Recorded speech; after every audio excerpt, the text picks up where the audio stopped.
Qualquer um desses aí pode ser mais confortável pro senhor, mestre, de repente. Né? Fica na mão. Assim.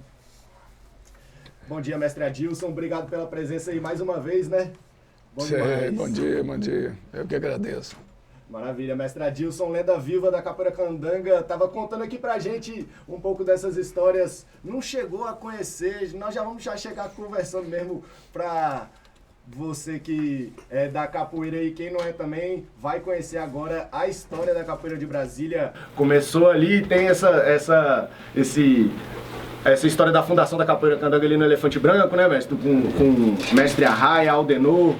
Como é que o senhor vivenciou essa história aí? O senhor estava falando que não chegou a conhecer ele ali naquela primeira turma, né? Na época eu era muito novo e os pais não permitiam que eu fosse para sair a partir de 18 horas, nem pensar, né? E outra coisa também, pela humildade, né, dos meus pais, né? Eles não patrocinariam jamais uma aula de capoeira, né? E eu também não teria coragem de pedir, eu posso treinar aí de graça, né? Então isso é parte de uma timidez, né, que já nasceu comigo. E tudo isso atrapalhou, mas eu gostaria de treinar capoeira. Por quê? Não que eu achasse movimentos bonitos, que os cânticos me encantassem, nada disso. O problema é que o bullying que até hoje, né, nós vimos ontem no noticiário, né, o que aconteceu em Goiânia, esse bullying sempre me viram como cara de pano de prato. Então todo mundo quer passar a mão, enxugar a mão, e aquilo, tranquilo, eu não quero brigar, não quero bater, para não desagradar os meus pais, que isso é uma coisa que era muito importante, se houvesse esse vínculo, o respeito, né? Você não querer desagradar os seus pais, nós teríamos muito menos confusão, muito menos baderna, né? Nós teríamos mais um ponto de relacionamento, né? Saber que a minha relação com a sociedade, com as pessoas, passa por uma avaliação dos meus pais, e não por uma autoridade, uma coisa que eu crio, um livre-arbítrio, como falam aí com a boca cheia, né? Então é isso, esse bullying, ele incentivou. Aí eu tenho que lutar, eu tenho que saber alguma coisa para me defender dessa turma que você está tranquilo, fazendo a tua merenda no intervalo da escola, e passa um e te dá um tapa na cabeça, né? Passa a mão no teu rosto, faz uma coisa desse tipo, né? E o senhor via na capoeira um meio de defesa pessoal, então, nessa época? Um meio de defesa pessoal, apesar de que eu já te contei aqui, né, antes do início dessa entrevista, que eu tinha já um potencial. Mesmo sem a luta, eu acabei com bastante bullying, entendeu? Eu comecei a chamar um por um, em determinados momentos, chamar e bater, e se o bedel não tirasse, não arrancasse, eu continuava até não sei onde, sem conhecimento de capoeira. Então a capoeira, disseram que tinha uns meninos na Bahia que jogavam capoeira, e eles batiam em adulto. Eu falei, nossa, então é uma coisa completa, né? E já treinava judô com o saudoso sensei Liofei Shozawa, que foi falecer, né, em Salvador, e muito respeitado naquela cidade. Treinava judô. Deu aula em Brasília mesmo. Deu aula em Brasília, eu fui aluno do sensei. Mas não completava, precisava de uma coisa diferente, uma coisa mais, digamos assim, debochada. Uma coisa que não me deixasse muitas regras, muitos princípios, sem muitas certezas. Que eu comecei a aprender que o chão, né, você tem que respeitar, você pode ser o melhor que for, mas você, sem querer, você escorrega e cai e vai tudo por água abaixo, todo aquele conhecimento que você tinha, se você não conseguir se desvencilhar a tempo, né? Mas aí é capoeira. Mas como fazer a capoeira? Tem uma turma lá no Elefante Branco que treina, mas eu não posso ir lá, eu não tenho dinheiro, Meus pais acham que capoeira é coisa de malandro. Então você tem que estudar e, se possível, ser funcionário público, que é a ideia das pessoas, né? Estabilidade e tudo, né? E meus pais muito humildes, né? Aí, então, eu tinha que fazer o quê? Eu tinha que saber pegar informações com o que nós tínhamos, né? Não tínhamos Google naquela época. Então, você pegava uma revista daqui, Barça, né? Uma Barça, você tinha que pegar, o que é? Esse aqui é um movimento. E, o movimento tal, tudo bem, isso aqui é a ginga é mais ou menos desse jeito. E eu ia tirando as minhas conclusões a partir do que eu conseguia. Então, eu fui fazendo muita coisa errada. Tem até registrado a meia luz de compasso. Saía da escola e dava meia luz de compasso e errada. Ao invés de entrar com a perna, para depois começar o giro com a outra, não. Eu girava com as duas pernas de frente para o alvo e girando dali, é claro que o objetivo, né, o final do arco, né, da meia luz de compasso não seria onde eu quisesse, né? Seria para o lado, ou para a esquerda ou para a direita, dependendo do lado que eu iniciasse. Então, as coisas foram feitas assim, foram trabalhadas devagar. E também essas tradições, essas chamadas, essas coisas todas, não, vocês têm que chegar no pé do berimbau e tem que se comportar assim. Não, eu só sabia que tinha que ter uma relação de respeito, né? Muito porque a roda seria um local de respeito. Mas o restante eu não sabia, não. Então as coisas foram sendo lapidadas, foram sendo desenvolvidas de acordo com os meus conceitos. E ainda bem que os meus conceitos eram conceitos éticos, né? Porque quem sofreu bullying provavelmente vai ter conceitos éticos. Só que, às vezes, o estupim, né, chega um ponto que ele queima.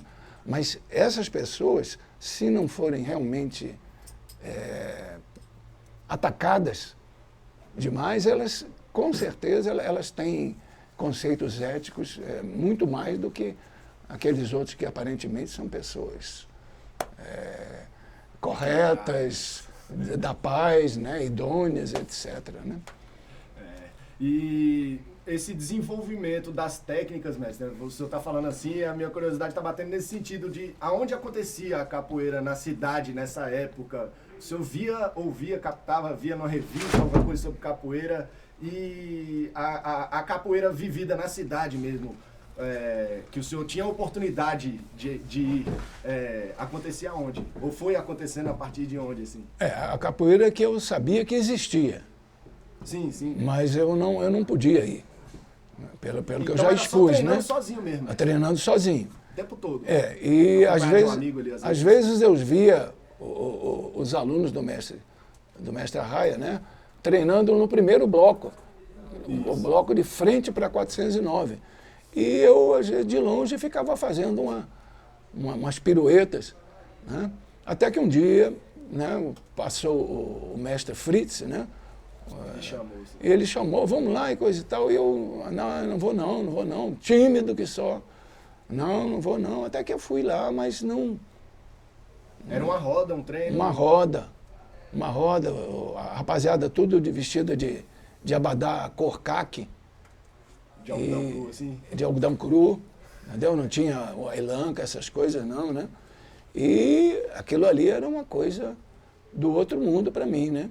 Berimbau, pandeiro, atabaque? Berimbau, pandeiro. Berimbau eu só consegui pegar em foi na antiga loja Musilar, que tinha na 208 Sul. E eu tentei fazer um berimbau, mas por não conseguir acabar, só colocava lata. E por achar aquilo meio estranho e vergonha de aparecer com aquilo, nós utilizávamos discos, né? Principalmente o disco do Camafeu de Oxóssi. Então colocava numa vitrolinha e começava a fazer o desenvolvimento Mas eu sempre acreditei, como tem no karatê os katas, na capoeira tem as sequências, mas eu acreditei em sequências mais objetivas. Então, o jogo da capoeira não era um jogo bonito, um jogo floreado, não. Era um jogo objetivo. Isso deu motivo muitas interpretações de pessoas achando que eu era mal demais, eu era uma pessoa destruidora que queria jogar para bater. Então criou um mito. E onde chegava, todo mundo ficava tremendo. Mas não tinha essa intenção, não. Realmente não é prazeroso isso. Agora, você me perturbou, você na roda quis fazer graça comigo, não, aí entravam essas sequências que eu posso dizer que eu desenvolvi para o meu treino. São as mesmas sequências que eu treinava um ano antes de enfrentar o famoso mestre acordeon. Né? E a turma daqui, inclusive, o maior incentivador, provocador, foi o mestre Tabosa, que falava, ele está treinando, ele quer te pegar. Ele vai te pegar, estava nada. O cara estava treinando, não, mas aquilo me fazia eu pegar todos os momentos de folga e treinar. E as minhas sequências eram sequências de combate. Porque eu já conhecia, ele gostava de dar banda nas pessoas, ele gostava de jogar a mão no rosto. Então, tudo isso eu via como agressão. E eu treinava só os movimentos para definição. 3 ou 4 golpes. Depois daquilo ali, você tem que parar, gingar para respirar.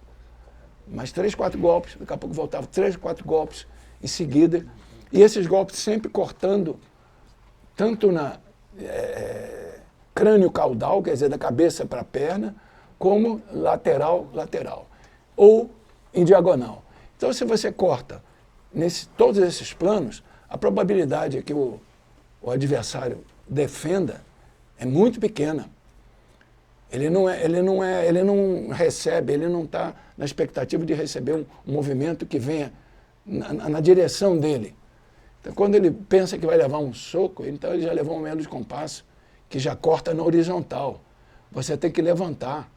Então, se você tem que levantar, se você for dado 3 golpes e você é obrigado a baixar, talvez no quarto você esteja cansado e já não baixe mais com toda aquela vontade. E aí onde você leva a meia luz de compasso, que eu considero o golpe principal. E é bem notório no jogo da capoeira. Você vê mais meia luz de compasso. Então é o golpe que caracteriza a capoeira depois da ginga, que é considerado também um golpe. Se você quiser, você utiliza a ginga, não faz golpe nenhum. E você faz o cara cair.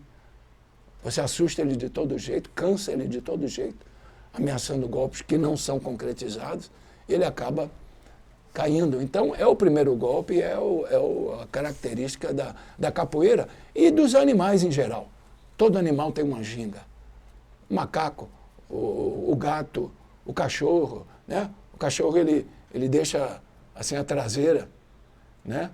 Aí o outro pega e morde a traseira. Se ocupou com isso, ele só se vira e pega no pescoço, que é a característica de todos os mamíferos. O senhor está falando, mestre Adilson, para você que está ligando o rádio agora, está em 100,9, esse é o Barracão na Rádio Cultura FM, ouvindo o mestre Adilson aqui contando as histórias dele e que se confundem com a própria história da capoeira, do desenvolvimento da capoeira de Brasília. E o mestre Adilson está falando aqui, eu estou pensando aqui, mestre, que o senhor, na verdade, foi construindo e desenvolvendo um método e uma visão própria da capoeira nessa história, né? Esse isolamento, por assim dizer, de alguma forma, né? Ele foi proporcionando ao senhor e às vezes até te instigando, né?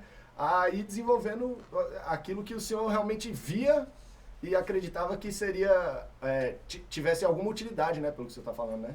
Isso, aí você me fez lembrar das adaptações que o mestre Tabosa e eu fizemos com as sequências do mestre Bimba. Nós tínhamos assim, que ter um referencial. Poxa, eu faço uma sequência do mestre Bimba, então nós somos importantes. É o criador da capoeira regional, né? Só que tudo, né, evolui. É um problema que chocou bastante em relação aos que eu considero puristas baianos. Ué, você não pode modificar aquilo que é imutável. Não tem nada imutável. Tudo está em constante transformação, está tudo em movimento. Ainda mais uma cultura tão viva, né? em movimento. Será que ela começou daquele jeito? Não, não começou.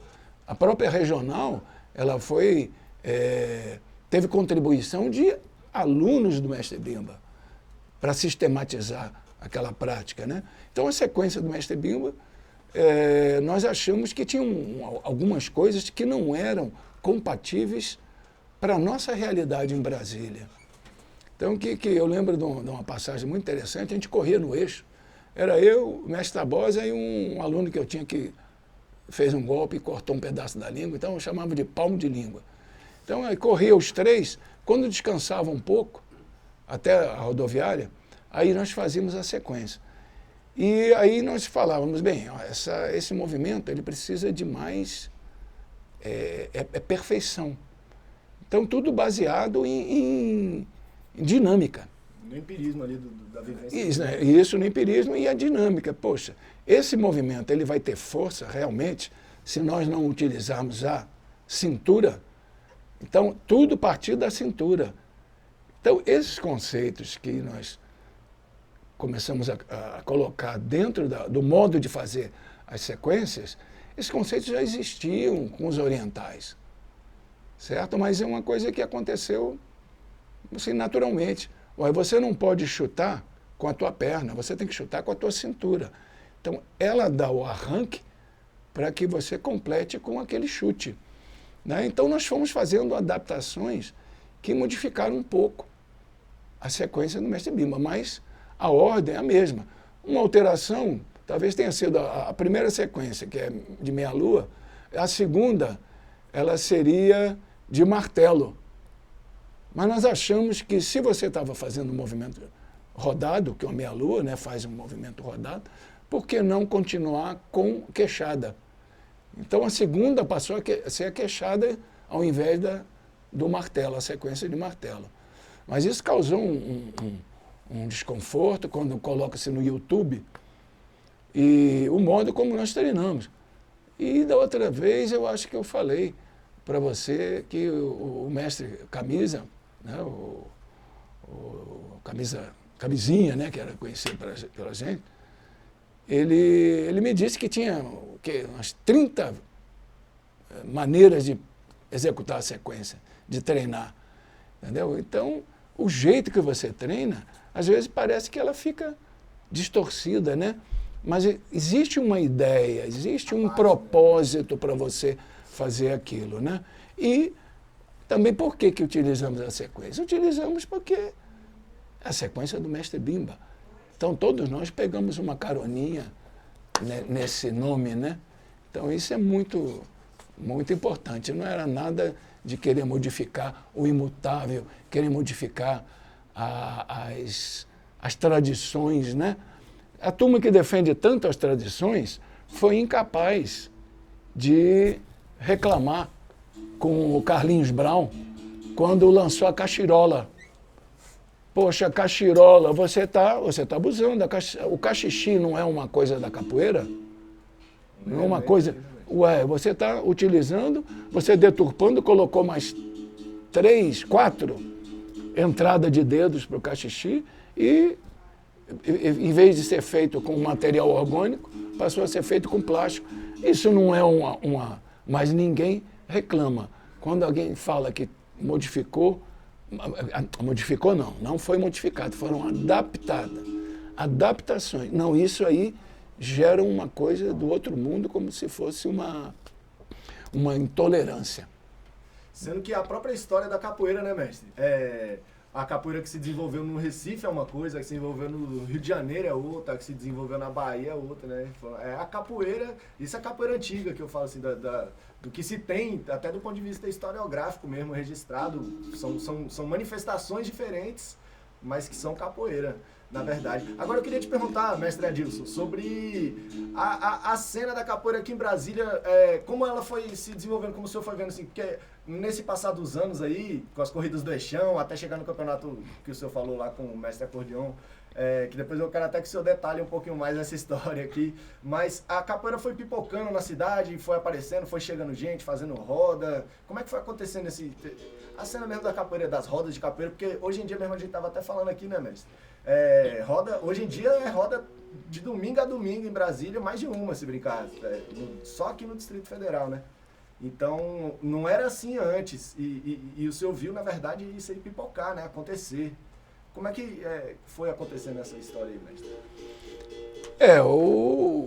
A origem, né, o início da coisa, né, foi com o mestre Arraia, né? O mestre Arraia, e o mestre Arraia deixou grandes discípulos, né? Que eu já falei, o mestre Cláudio Anadinho, que eu me espelhei bastante nele, né? Às vezes a gente se encontra e você treinou comigo? Não, eu aprendi alguma coisa, eu olhei você jogar, mas eu não tive uma aula onde você me puxasse pela mão, como eu tive a oportunidade de ver em Goiânia o mestre Bimba ensinando a ginga, puxando pela mão, empurrando, né? Relação clara ali de professor-aluno, então, né? Isso. Mestre e discípulo. Mas a aula mesmo, não, aquela aula, poxa, seria muito bom, talvez as coisas fossem diferentes.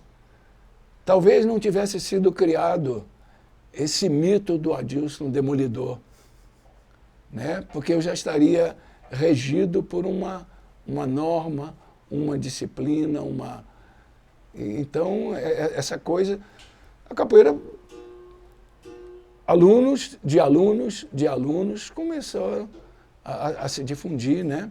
Começaram a abrir as mentes também, começou a diminuir a intolerância, né?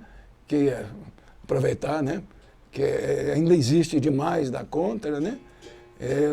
Nós temos medo de nos ver nos outros. Nós temos medo de nos ver num crioulo sambando, com toda a sensualidade, uma negra com as suas cadeiras, né, sensuais, dançando. Né? Aquilo é horrível. Para que eu compense aquela minha irritação, eu simplesmente digo que aquilo é uma coisa de preto, que é uma coisa de escravo. Sabe? Mas mal sabem que eu estou me vendo ali, eu estou curtindo aquilo subliminarmente, aquilo está me atraindo, a sensualidade incomoda demais essa turma careta, essa turma que não lê, não questiona, não procura valores estéticos mesmo, né? O que seria, né? A estética? É aquilo que eu olho, né? E que me dá prazer, me dá alegria, né? É o conceito de beleza de Fernando Pessoa, né? Então, a coisa foi espalhando, a capoeira. E hoje de treino aparecendo também, né, mestre? Muitos treinos, né? Aí começaram a alunos, ter alunos, então foram descendentes de descendentes, né? A coisa foi expandindo demais. O Grupo Senzala no Rio de Janeiro, né? Também difundindo muito a capoeira, né? E que eu tenho um orgulho muito grande de ter muita influência do Grupo Senzala, né? Que era uma turma de classe média, né? E classe média, da outra vez também te falei, eu lembro assim de passagem, que o que estraga a capoeira muito são os filhos de papai, né? Que não sabem utilizar-se bem da capoeira. Eles passam e deixam estrago, ao invés de deixar mais uma pedrinha para construir alguma coisa. É muito fácil. Já os meninos da periferia, eles têm isso como uma riqueza. Isso é uma coisa que realmente faz eles explode a nobreza que tem dentro de si. Então isso é muito grande. Já o outro não. Eu não tenho problema, se eu estiver aqui nessa roda, eu quebrar meia roda, não tem problema, eu já estou com a minha vida garantida.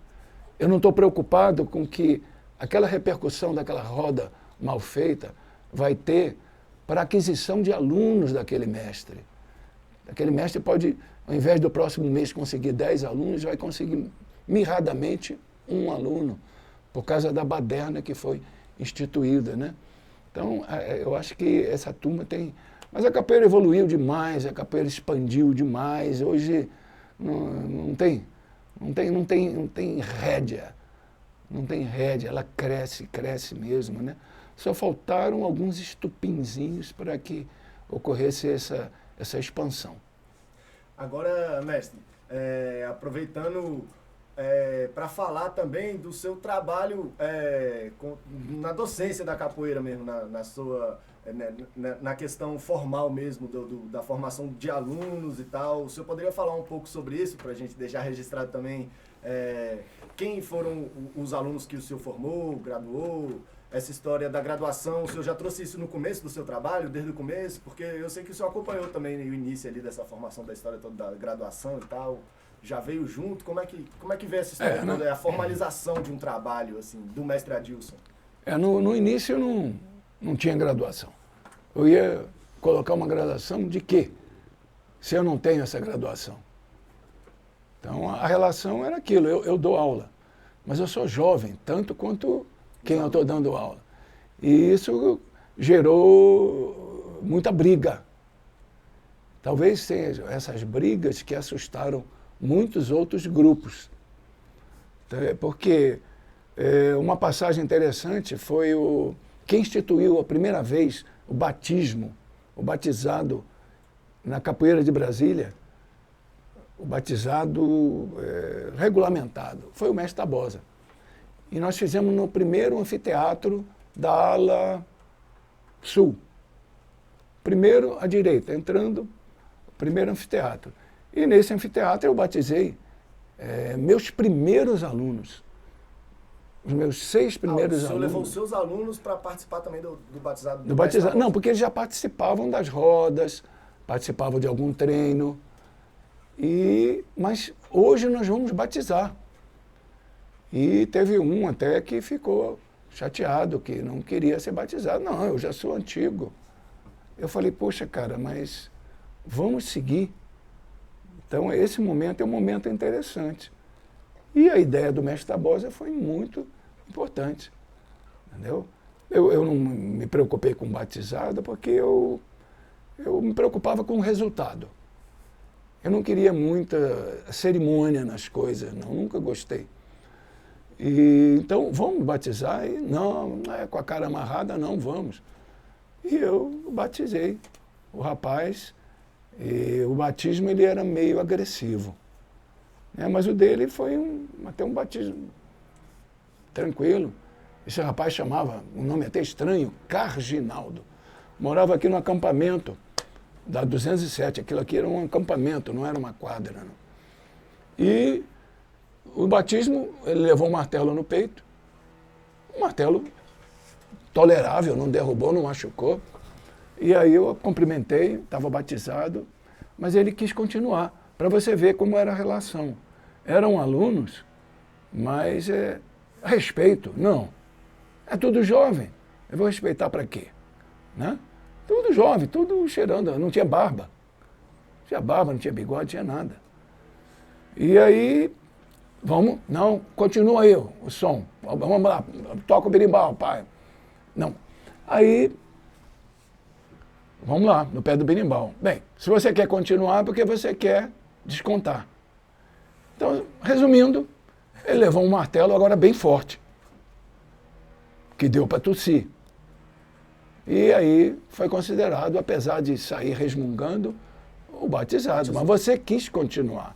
Você não quis entender que aquilo era apenas uma formalidade, né? Simbólico, aquele batizado, né? Ele quis continuar. E nesse mesmo dia, no batismo, foi batizado também o mestre Zulu, né? Que insiste em dizer que começou a treinar com um ex-aluno meu, chamado Sérgio Maluco, né? Mas, na verdade, eu vi treinando com o mestre Tabosa. Né? E se, digamos, aprendeu alguma coisa, foi com o mestre Tabosa. E ele foi o segundo que eu lembro desse batizado no anfiteatro, né? E a coisa era meio violenta e foi dada uma bênção. Uma bênção que o fez subir 2 levas de cadeira do anfiteatro. É uma coisa, não é agradável isso. Mas era o que acontecia na época, entende? Mas hoje, com certeza, a gente prima por a preservação da integridade do atleta. Mas, como eu disse, éramos todos jovens. E o meu trabalho se eu considerar assim, um trabalho, acho que não foi mais de até 75, 76, trabalho mesmo com uma participação, porque aí entrou a medicina. Depois que eu conheci o mestre Bimba, em 70, 71, 72, por aí, 72, que em 74 ele faleceu, eu comecei a fazer o curso de medicina. Então é aquela coisa, o mestre prazer e coisa e tal, e participei de uma rodinha, e aquela roda que eu tinha que fazer alguma coisa, que eu estava no meio de bambas. Né? No meio de bambas eu precisava aparecer, e o aparecimento foi fintar um arpão, que seria um mamelo de compasso que você não completa, e você ou gira o corpo todo, ou no meu caso parei no meio do caminho. Eu parou no meio do caminho, aí o filho dele entrou numa vingativa. Mas você vai dar uma vingativa não no cara, na posição correta de você levantar, né? Então ele acreditou na finta e levou um movimento que semelhante ao Outigari, do judô, onde você entra com a... E é um movimento engraçado que eu também vi no livro do Nestor. No livro do Nestor Capoeira, do Segredo, não sei o que, da Mandinga. Tem a entrada desse movimento, né? E cair por cima do... Aí depois disso, pô, o mestre, uma pessoa muito agradável, esteve aqui na casa do meu irmão nem me avisou, no Cruzeiro Novo, onde morava a filha dele, e foi lá entregar um casaco, né? Que eu tinha emprestado para a netinha dele, que estava passando um frio desgraçado na festa da pecuária, né? Aí depois disso eu continuei dando uns treinos mais, mas já fazendo a faculdade de medicina. E aí... E dando aula, mestre? Dando Essa aula. É a questão, depois do batizado, aí Não, continuaram alguns alunos? Eu continuei dando aula até depois de formado. E teve outros batizados depois disso também? Tiveram batizados no Sesc, batizado no Elefante Branco. Aí já batizados do mestre Adilson? Batizados meus, isso. Então, hoje eu estou conseguindo resgatar muitos alunos antigos através de um grupo. Tem um grupo e esses alunos contando as histórias que eu não vou lembrar. E às vezes são histórias que você não participou porque não teve interesse de participar. Um exemplo foi de um que não era aluno, acho que é o chamado Nego Bem. Nego Bem. Ele me contou que eu fui numa roda lá no Núcleo Bandeirante, e lá no Núcleo Bandeirante eu cheguei, rapaz, mas despreocupado. Não passava na cabeça assim que eu era o mestre Adilson, eu era o bambambam, ou coisa assim, entendeu? Que queiram pensar. Não, um cara que vai lá mostrar que tem os golpes fortes, mas não necessariamente acertar ninguém. Você pode muito bem dar 3 meia-lua na frente do cara, e se ele for uma pessoa sensata, inteligente, ele vai falar, não vou entrar nisso aí porque é perigoso. Então eu vou fazer um jogo devagar. As pessoas que fazem um jogo bonito, eu jogava, tentava acompanhá-las, mas não conseguia. Eu não tinha jogo bonito, nem corpo sarado. Então eu respeitava, admirava, aplaudia aquele trabalho da pessoa. O problema era você tocar no focinho. Bateu no focinho, não, aí a meia-lua comia. E quando pegava, machucava. Entendeu? Então, era nesse sentido. Eu ter alguma vontade, algum prazer de machucar alguém, principalmente você vai machucar aqueles que não têm condições, têm condição menor do que a tua, entendeu? Menos experientes. Não, mas isso não. Se eu não gostava das maldades que eram feitas na infância, né, que não gosto até hoje de covardia, de bullying, de maus tratos, seja quem for, intolerância, seja intolerância de cultural, religiosa, o que for. Como é que eu ia gostar de fazer uma coisa desse tipo? Então eu dava minhas aulinhas, saía do hospital correndo para dar minhas aulas. Mas comecei a não poder depender muito da mão, porque a mão era a minha ferramenta de trabalho. Aí comecei a decair em termos de luta. Eu não podia. Eu lembro de machucar a minha mão.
Mas do ponto de vista das aulas, do trabalho, foi continuando assim, foi levando. Fui levando Alunos. até o ponto que eu vi que já tinha alunos que tinham condições, né? Isso era final dos anos 70, né? Você está falando 77, 78? Em 77, é. Nessa época já tinha alunos formados, já assim, mestre? Alunos seus que já tinham seus trabalhos de aula ou ainda não? Isso vai acontecer depois? Olha, a questão de trabalho eu não lembro bem, não. Mas depois foram aparecendo, né? Os primeiros graduados, né? Como, o primeiro foi o mestre AC, Antônio Carlos, um empresário aí de sucesso. E pequenino, ninguém dá nada, parece uma pena, né? Mas é bem venenoso, sabe? Aí, Formado mestre, professor. formado mestre. Depois outros foram o mestre Jomar, que até hoje, né? É uma grande expressão dentro da capoeira, uma pessoa que só quem conhece mesmo a situação dele, né, e o que ele ainda continua fazendo para ver a qualidade, né? O mestre Robertão, do Gama, né, que foi aluno de um aluno meu que ficou pouco tempo no Elefante e depois faleceu. O senhor consegue lembrar das datas, mais ou menos, dessas formações, assim, mestre? Dessas Não. formaturas? Isso já é nos 80? Não lembro das datas, não. Aí então, você me pegou. Mas foi posterior a esse momento aí do campeonato e tal? Foram Foi. gerações seguintes? Sim, sem dúvida. Porque eu não posso realmente te precisar. Eu não posso te precisar, não. Eu teria que dar uma parada e nesse momento Não, você falando, fica já um consegue pouco... construir, né? Nesse momento também fica muito difícil, porque eu sou obrigado a fazer uma lembrança de muita coisa, né? Isso poderia surgir assim num bate-papo mais informal, né? E aí ia borbulhando a memória, né? Mas aí esses alunos, o Roberto Negão, AC, Jomar, depois o falecido mestre Marquinhos, que morreu num acidente, né? Indo para Bahia, e fez um trabalho também muito bom, e essa turma continuava. O mestre Robertão continua com o trabalho, o mestre Jomar continua Já com... são gerações de dependentes. Continua, de né? o mestre Jomar, ele está lá, eu encontro com ele, vou lá na academia, o cara está derretendo de suor, treinando. Isso é maravilhoso ver que essa turma continuou, né? Eu acho que valeu a pena, essa é a frase principal. E aí o senhor poderia falar então no passar do tempo, quando o senhor foi deixando de dar aula, mestre? Como é que foi acontecendo essa história toda assim? A capoeira que estava acontecendo na cidade também? Isso, eu comecei a parar de dar aula no SESC. Era o SESC... 914 Sul. 914 Sul. Era simultâneo com a academia da Lúcia Toller, de balé, que me recebeu muito bem, me cedeu um horário, uma sala para treinar capoeira lá. E nessa época foi que surgiram alunos como o Oscar,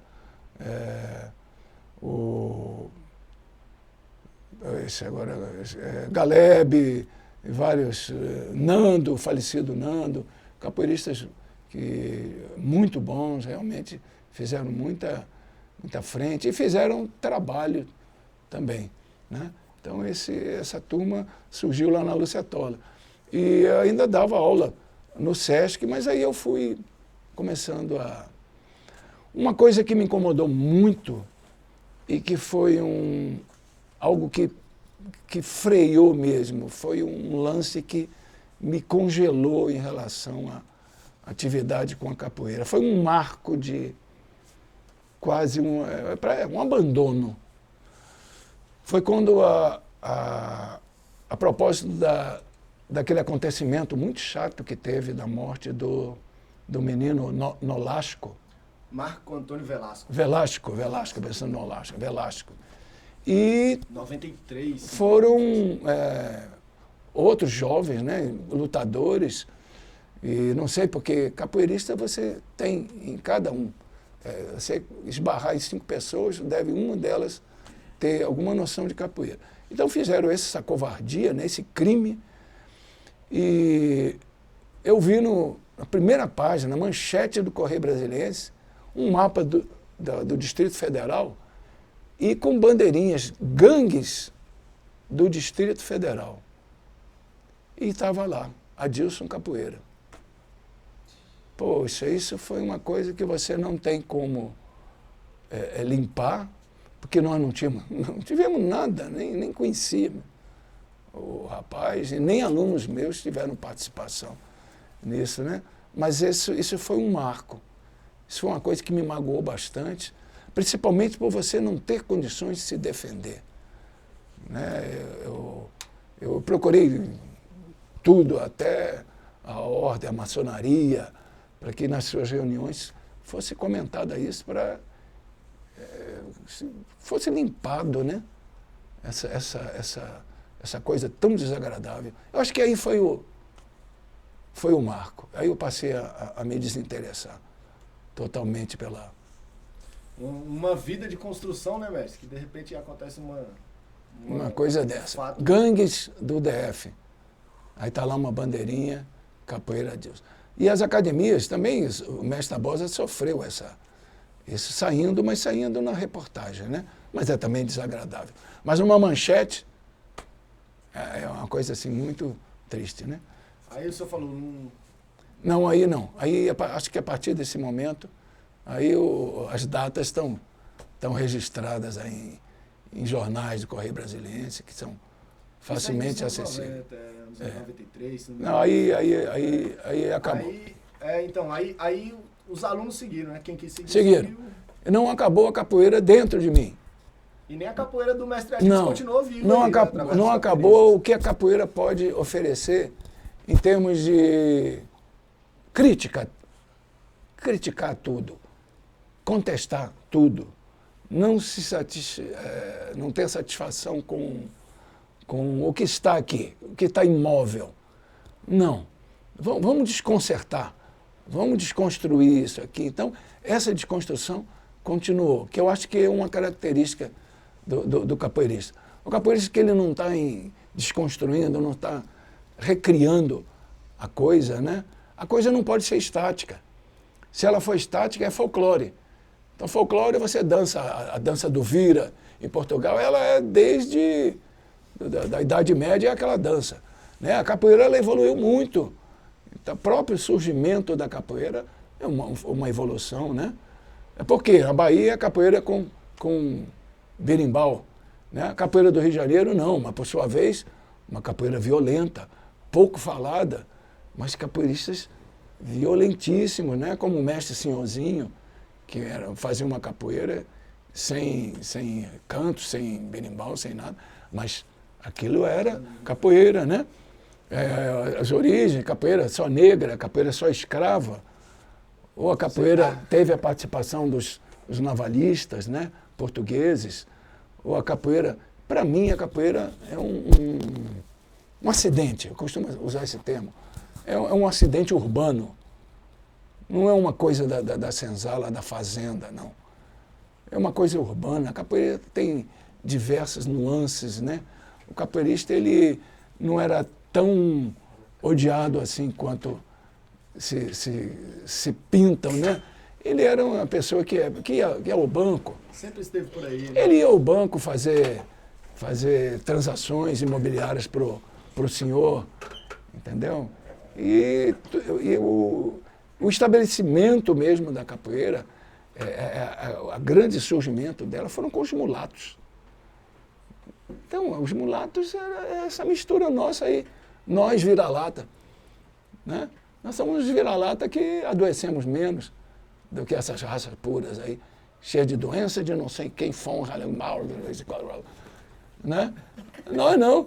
A gente aí pega uma poeirada, a criança cai um picolé no chão e coisa. É normal, é certo isso? Não, então temos que ter métodos de higiene. Mas nós somos muito mais fortes, né? Por sermos esses vira-latas, esses mestiços. Você tem origem? Você tem estirpe? Não, eu aprendi um pouquinho com fulano, aprendi um pouco com fulano e coisa e tal. Eu tive mais aulas com fulano, que foi meu mestre. Mas eu sou um vira-lata. Isso é interessante o senhor falar, mestre, porque o senhor está trazendo também um tema que é a história da linhagem, né? O que é a linhagem, na verdade, né? Ninguém aprende só ali num caminho só, né, mestre? Não, e se não aprender aprender com várias vertentes, você tem a tua cabeça. A tua cabeça vai dizer que determinado movimento não está correto. Porque você, hoje em dia, a maioria dos meninos tem escolaridade. Eles têm noções de física, né? Por que esse movimento vai ganhar uma aceleração pensando no giro a partir de uma cintura e não pensando no pé? Quer dizer, se pensava no pé, joga-se o pé, mas se esquece daquele giro. Então, existe toda uma biomecânica para otimizar esses movimentos, para que faça com que essa capoeira se torne mais eficiente, seja como apresentação, seja como luta, seja como for. Mas ela evolui. Se não evoluir, daqui a 10, 15, 20 anos, não surgiram capoeira contemporânea, né? Que é a capoeira que não é nem capoeira regional. Aí não, mas não pode. Porque tem que ser regional ou tem que ser Angola. Mas ele cismou de colocar um nome. E a questão da aceitação vai muito de você ter afinidade com aquilo ou não. Você tendo afinidade, você aceita. E como é que o senhor via essa divisão da capoeira regional, capoeira Angola? Como é que isso foi desenvolvendo na sua cabeça? Porque com certeza hoje o senhor tem uma concepção muito diferente do que... Né, na época de rapazinho, era... Não, tem Angola, né? Aquela capoeira mais no chão, aquela capoeira mais lenta, né? Mas até que não é tão lenta assim não, né? quem tem exemplo como o mestre João Grande. Para mim foi o que eu vi, né? Ele em 1968. Aí eu lembrei, mas tem que lembrar, aí não tem como. Né? Ele chegou no Elefante Branco e ele me permitiu jogar com ele. Né? Eu não joguei com ele. Ele permitiu, porque era questão de permissão. É uma coisa fabulosa, uma coisa do outro mundo. E totalmente diferente do colega dele, João Pequeno, que era aquela coisa mais morosa. Então, dizer o quê? O João Grande era um capoeirista angoleiro? Nossa, ele botava a turma no bolso. Botava no bolso, era veloz, era um raio. Né? Já o mestre João Pequeno, com todo respeito, né? Já sendo uma pessoa que já foi para outra, né? Mas uma pessoa diferente. Angola, não, Angola é legal. Pô, você joga comigo, você está indo para o chão, você está tendo um tempo que não é o meu tempo. Então, naquela época, mesmo com a cabecinha verde, não, deixa ele fazer o tempo dele. Eu não vou travar e dar-lhe uma joelhada quando ele estiver subindo no rolê. Não, então esse respeito, tinha o respeito, né? Com o regional, é aquilo, não, o regional é do mestre Bimba.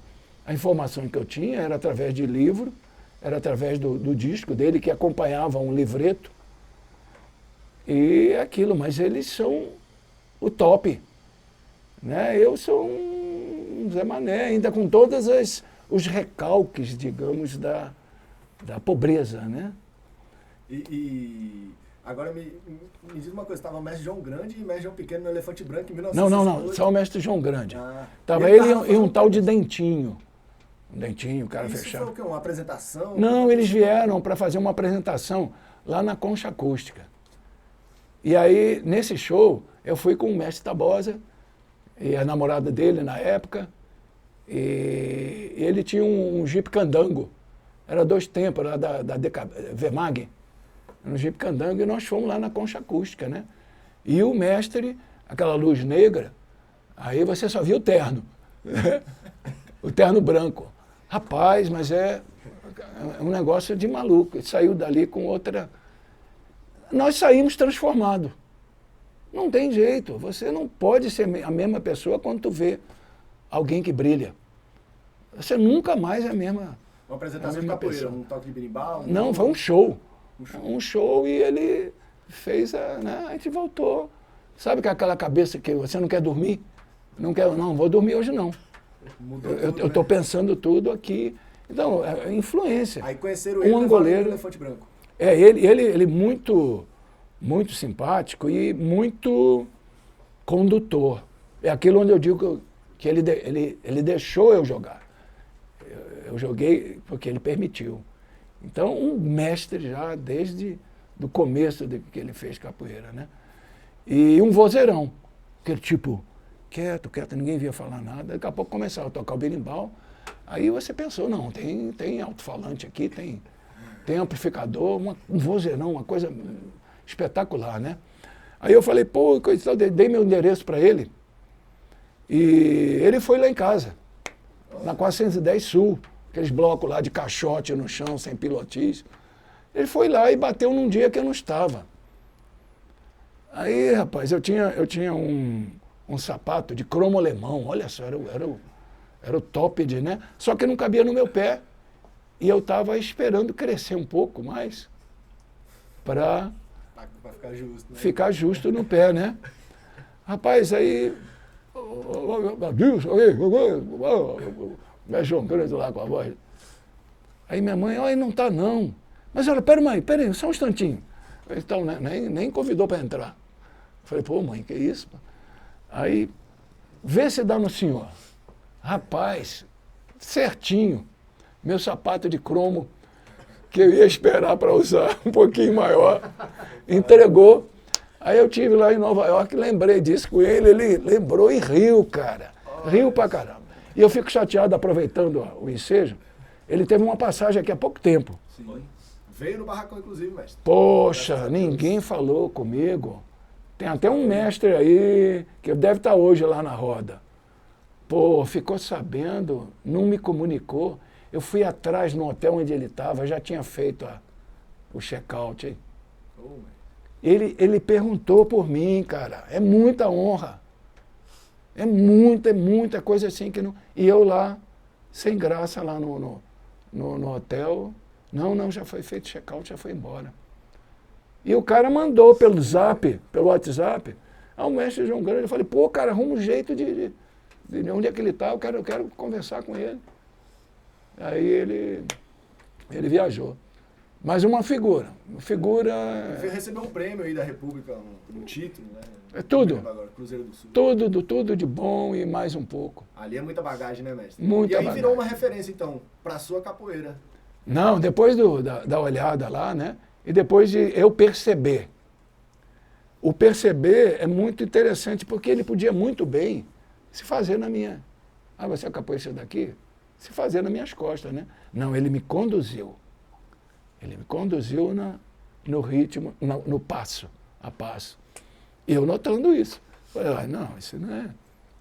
Não sou bobo para saber que ele está me ajudando a jogar. Eu não estou jogando com ele, não. Dando uma aula, né? Entendeu? Ele está me dando uma aula. Então, é muito bonito, né? Como também, nessa essa visão, o mestre Bimba. O mestre Bimba, quando ele viu derrubar o filho dele na frente dele, ele parou o berimbau, e aí o filho veio reclamando na frente dele, e eu encostado na parede, e reclamando, aí isso não é capoeira, mestre, isso não é capoeira. Ué, é um tombo que eu caí por cima ainda cotovelando. Não, isso não é capoeira, não é capoeira. Ele botou o óculos de novo, continuou o jogo. A minha interpretação, se ele foi em casa me entregar a casa do meu irmão, né, no Cruzeiro, entregar o pullover que eu emprestei para a netinha dele, né, se ele entrou na casa do meu irmão, tomou suco, falei, caramba, pô, eu não estava aqui, pô, tu não comunicou comigo. Então, a interpretação dele não ter dado bronca foi o seguinte, isso é capoeira também. Isso é capoeira. Foi dado no tempo da capoeira, no tempo do jogo. Então, isso é capoeira também. Então, eu fiquei muito mais fã do mestre. Foi uma aula também que ele deu, né, mestre? Isso. Não tive maiores contatos, saí daqui de Brasília para ir em Goiânia para visitá-lo, porque em Salvador era sonho. Dinheiro para ir a Salvador, onde? Eu não tinha dinheiro para ir a Goiânia. Então, isso também tinha um pouquinho, vamos dizer assim, um orgulho próprio. Também. Né? Eu vou ver o quê? Em relação à defesa pessoal. Em relação à capoeira luta. Eu vou ver o quê? Pô, eu já vi o que eu queria dele. É uma pessoa que também é de outra dimensão. Então, eu estou satisfeito. Não ficava lá em cima fazendo onda, né? Ou então querer tirar foto com ele, né? Não tinha condição nem de ir a Goiânia, eu vou ter condição de tirar uma foto. Né? Ficar do lado dele, eu quero me matricular, eu matriculo um mês, eu sou filho de Bimba. Não, isso não me interessa. Não me interessava. Isso jovem, 22 anos. Não me interessava.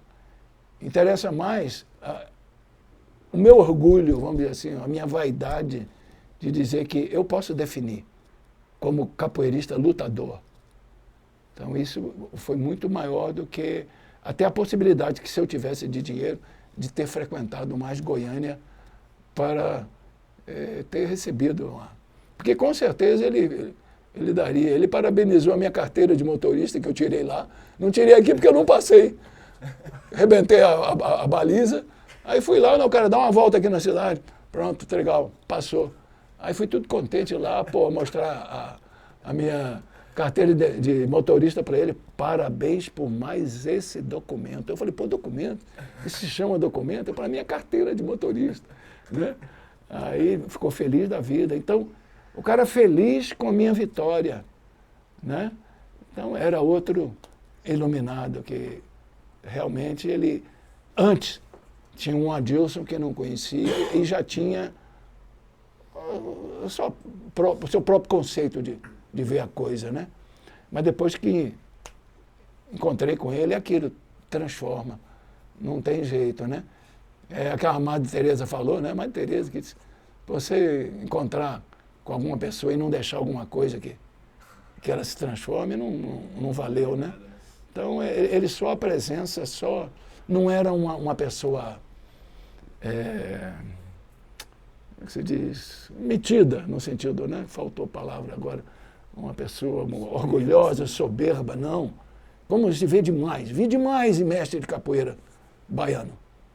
Você ia perguntar uma coisa aqui mesmo, na Roda da Torre, mestre de capoeira aí, que tá, curso superior, não sei o quê, não sei de quê, mas o aluno vai, mestre, você podia, não, agora não, daqui a pouco eu converso, você tira uma foto comigo?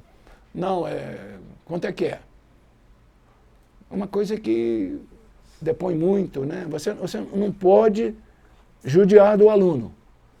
Você não pode menosprezar aquele bobinho que nem faz capoeira. Olha, mestre, eu comecei a primeira aula. Ah, rapaz, então tu é um M bem grande. Não faça isso. Amanhã ele é um grande. E o tratamento que você der a ele, ele vai lembrar nos discursos dele. Ele vai lembrar. E aí é a eternidade. Você não morre mais, porque vai ser lembrado por gente boa. Então, aquele que não é nada, amanhã vai ser. Trate ele bem, que é a melhor coisa que eu tenho que transmitir para vocês. Maravilha. E nessa volta do mundo, mestre, só uma pergunta assim para a gente tentar enlaçar o assunto. A questão da ritualização da sua roda, assim, o senhor foi concebendo isso com o tempo? Isso foi uma coisa que passou pela sua cabeça ou nem passou? Toque de berimbau, porque o senhor tinha aquela referência dos discos, né, do Camafeu de Oxóssi. Camafeu de Oxóssi, isso. Que era os toques dos angoleiros, né, assim, da capoeira, do disco também do Mestre Bimba, o senhor falou. Teve um momento de escolha, não, vamos usar esse toque, aquele... Eu sempre gostei, eu gostei mais do toque do São Bento Grande Angola. Ele é gostosinho demais, ele é muito gostoso, então talvez seja por ter ouvido mais no início esse toque. E né? usou ele a vida inteira, mestre? Usei muito. Aí quando eu ouvi o disco do Mestre Bimba a primeira vez, eu achei muito seco. Aquela batida do pandeiro, do atabaque, aquilo não era ele não me produzia a movimentação que eu já estava acostumada com o São Bento Grande de Angola, né? E a questão que você falou da ritualização, a roda era assim, a roda está aqui, você pede para entrar. Se você quiser comprar, você pede para entrar. Você, podendo ir ao pé do berimbau, você faz a queda de rins, você cumprimenta o colega, né? Sai em rolê, sai em AU, sai caminhando, sai do jeito que for, né? E sempre a gente tentando imitar aquelas gracinhas que... Os três instrumentos, Berimbau, um berimbau. Atabaque. Um berimbau, né? Atabaque, não usava atabaque. Usava só o pandeiro. Berimbau, o atabaque, depois, né? O atabaque foi surgindo depois, aí até a gogô, essas coisas assim, né? Eu não gostava muito, não. Eu gostava da coisa, né? E o berimbau era assim, a roda o mínimo possível. Por quê? A roda também não era grande. Não tinha muita gente. O pessoal não aparecia por conta de medo. Entendeu? Então, se você não aparece por conta de medo, eu não jogo com você. A roda não é mais rica. Então, como é que eu compenso essa falta de jogo? Que conforme você joga muito, você automatiza, você fica mais forte, fica mais elástico, né? Não, então ocorria uma espécie de um boicote. Não vou na roda, não. Então a roda era de 4, 5. Então era um berimbau. Se eu botar um pandeiro, eu já tiro mais uma pessoa que pode estar jogando.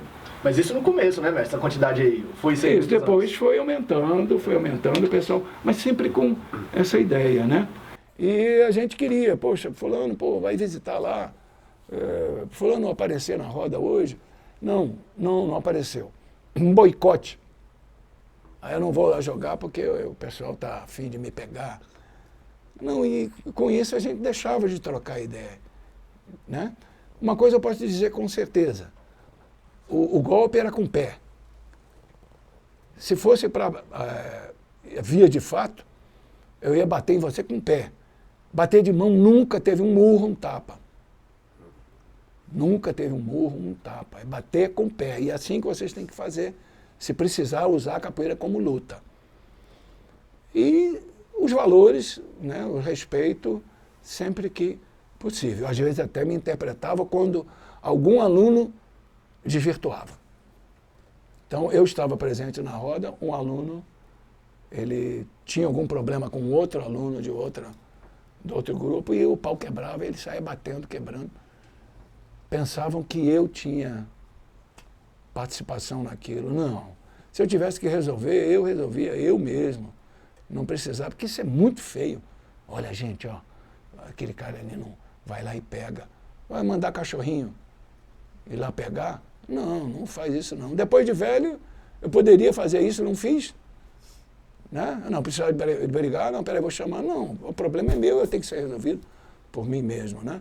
Então, tinha essas coisas. Tinha os respeitos, tinha as questões financeiras. Fulano, filhinho de papai, fulano não. Eu sempre dizia para a minha turma, cuidado com a turma da periferia. Porque eles têm a capoeira com uma grande alegria, uma grande coisa, uma grande posse deles. Né? Um alicerce, a vida deles. Eles vão dar muito mais sangue do que vocês. Então não se assuste se eles desenvolverem mais do que vocês aí. Porque vocês... a turma é muito, não me toque, né? Não faço isso. Não, o outro não, o outro é alegria. A vida dele ali está resumida naquilo. O poder que ele tinha de participar, de se difundir dentro de uma sociedade que deixava ele tão, né, marginalizado. Então ele vai ser melhor dentro da capoeira do que aquele outro bico fino, que daqui a pouco ele se magoou com alguma coisinha, que me enjoaram, mas ele sai fora ou arma alguma coisa que possa prejudicar o nome da capoeira, porque para ele tanto faz, já está garantida a herança do papai. Né? Então a herança do papai está garantida. Já aqueles que precisam da capoeira, precisam que aquilo seja muito bem visto, porque numa roda tem empresários assistindo que podem ajudar muito aquele atleta, né, a promover um evento, né, custear. A mesma família levar seus filhos para os filhos, ver coisas. Né? Então a gente tinha capoeiristas aqui muito violentos, brabos, que qualquer coisa estava dando um morro na cara do outro. Mas começou a descobrir que precisava de dinheiro para pagar suas contas. E nessa noção eu não estou viajando para lugar nenhum, ninguém me convida, eu sou brabo demais, eu quebro tudo, eu derrubo, enterro de cabeça. Aí você não é convidado para evento nenhum. Aí, peraí, deixa eu mudar o meu comportamento. As rodas começaram a ser muito mais frequentadas, começou a viajar muito mais, e com isso melhorou a sua situação financeira, que é o que todo mundo objetiva, né? Melhorar a sua situação financeira, sem se vender. Tá? Isso aí dá para entender. E a própria capoeira acabou refletindo isso também, né, mestre? Até com o desenvolvimento mesmo técnico e ético, né, que se desenvolveu também, né? E todo mundo, tá bom demais, né, mestre? Todo mundo vai na roda do outro colega para ajudar a roda dele, para encher, para quem estiver visitando de fora, falar, nossa, como tem gente participando da tua roda. Você é muito querido. Se você é querido, você vai no meu próximo evento, já está combinado. Então isso é um cachê que ele vai ganhar, né? E às vezes oportunidades maiores que quando a gente conseguir colocar a capoeira mesmo como currículo, né? Dentro do Ministério da Educação. Então ver a importância que ela tem, né? A gente passar por cima de várias coisas, né? Não olhar porque 3/4 da roda é de mulato, de negro. Né? Então isso não presta, é coisa de mau elemento. Quando conseguimos passar por cima de tudo isso e começamos a obter resultados, né? Como o mestre Papa me falou na Suíça, olha, os pais desses alunos, eles não dizer que eles adoram meus lindos olhos, não. Mas eles me apoiam total, aplaudem. Você está vendo na plateia, pulando, não gostam de mim. Mas tem resultados na escola, em termos de capacidade, né, de assimilação, de comportamento, por conta da influência do mestre da capoeira. Então eles me apoiam. Não interessa, estão apoiando a capoeira.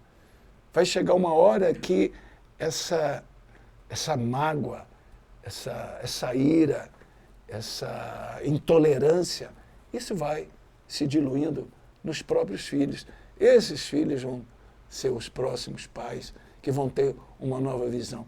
Então, nessa transformação, nessa evolução que a capoeira tem, e que tudo evolui, que nada está parado, né?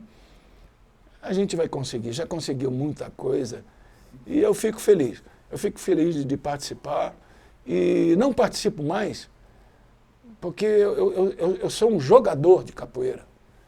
Eu gosto de jogar e estou todo lesado. Olha, mas o senhor tem que reconhecer que o senhor está velho. Mas eu gosto de jogar. Eu sou menino. De chegar e puxar um colega, como eu puxei na última vez, o mestre Cláudio Danadinho, vamos fazer uma brincadeirinha, fazer uma ginga. Nossa, que alegria, que coisa maravilhosa. Então, isso é... As limitações me deixam tímido. Eu, sem querer, eu vinculo muito. Eu não valorizo esse discurso que eu estou fazendo agora. Eu valorizo eu poder dar um aú e cair numa queda de rins. Sabe? Sem querer, eu transmito, às vezes, muito mais coisa do que um discurso que pode ser montado. Um discurso que pode ser elaborado, lapidado e fazer com que ele mude o teu pensar com esse discurso. Ele pode ser muito rebuscado e, na dúvida, na pressa de até consultar o Google, eu aceito o que você está dizendo. Entende? Então, eu acho que a gente tem que ser mais exemplo. Exemplo e pouco discurso, pouca conversa fiada. Abraça o aluno, incute força nele, né? Incute entusiasmo. Porque o outro professor de medicina já disse isso, nós não ensinamos nada. A gente só produz entusiasmo no aluno. Então, ele fica com gosto por uma matéria que ele nunca pensava que fosse gostar. Matemática, coisa horrível. Oh, matemática é a pior que tem. Português, cheio de regra, horrível. Mas tem um professor que te entusiasma. Você se vê em casa pegando o livro e lendo. Então, eu acho que essa é a grande função do professor, do instrutor, do mestre de capoeira, que eles são todos questões de tempo, né? Para mim, eu considero todos mestres, né? Porque ensinou alguma coisa para alguém, modificou alguém. É tudo mestre, é só colocar essas regrinhas para ter uma hierarquia meio militar. Entra naquele velho verso de capoeira, né, mestre? Que é, sou discípulo que aprende e sou mestre que dá lição. Exatamente, né? É isso aí. Cada momento da vida é uma coisa, né? Você ensina aprendendo. Não tem jeito. Não tem... Não é bionívoco. É verdade. Né? Vai e Vai e vem. volta. Não tem jeito. É isso aí, em 100,9, mestre Adilson, Saberes dos Mestres da Capital. Hoje, esse depoimento aqui, essa entrevista maravilhosa, essa conversa aqui, essa aula do mestre Adilson sendo registrada aqui pelo IFAM, vai virar uma publicação no final do projeto, no final do ano ainda. O projeto se estende até dezembro. Hoje, dia 21 de outubro, roda comandada pelo mestre Adilson, 17 horas ali na Praça da Igrejinha, na 307, 308 Sul. Mestre, muito obrigado, viu, mestre, por disponibilizar um pouquinho do seu tempo aí, até um pouquinho a mais do que o previsto, né? Eu que tenho que agradecer, entendeu? E a presença aqui dos amigos, aqui as pessoas que incentivaram muito, e eu queria deixar registrado aqui a presença do Guerreiro. Ligeirinho, mestre. Ligeiro. É o Ligeirinho, perdão, é o Ligeirinho, perdão. O Ligeirinho que anteontem me mandou um WhatsApp e se prontificando a vir aqui e a me ajudar nessa hora difícil aqui, que a gente gagueja. Então, esse carinho aí eu queria deixar registrado que isso uai, só veio ele aqui. Né?